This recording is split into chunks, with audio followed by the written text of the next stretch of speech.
అమ్మా హనుమ అంటే ఇంతే ఉంటారనుకున్నావా, చూడమ్మా అన్నారు. మీరు మందర సంకాశౌభౌదిప్తాన ప్రభ గ్రత వ్యవతస్తేచ సీతాయా వానరోత్తమ.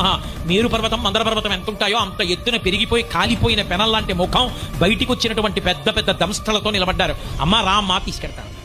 ఆవిడంది, నాయనా నువ్వు ఇంతటి బలవంతుడవు కనుకనే 100 యోజనముల సముద్రాన్ని దాటి ఈవలి ఒడ్డుకు వచ్చావని నాకు తెలుసు, కానీ నేను నీతో రాకూడదు. నాయనా నువ్వే కదా చెప్పావు, ఈ దక్షిణ సముద్రం దాటడానికి కొన్ని లక్షల మంది వానరులు వచ్చి ఉత్తర తీరంలో ఉండిపోయారమ్మా, 100 యోజనములు దాటలేక నేను దూకి వచ్చి నీ దర్శనం చేశానమ్మా అన్నావు కదా. రేపు రావణ సంహారం చెయ్యడానికి రామరావణ యుద్ధ ప్రయత్నంలో సముద్రం దాటి రాగలిగిన వానరులు ఎందరు ఉన్నారు, అంతమంది లేనప్పుడు రావణ సంహారం ఎలా కుదురుతుందని అడిగింది. ఇంకొకడైతే ఏమంటాడు, తనని పొగిడింది కాబట్టి అవునమ్మా నిజమే, నేనంటే వచ్చారు కానీ వాళ్ళు ఏమొస్తారమ్మా చూద్దాం, నేను తప్పకుండా ట్రై చేస్తాను అంటాడు.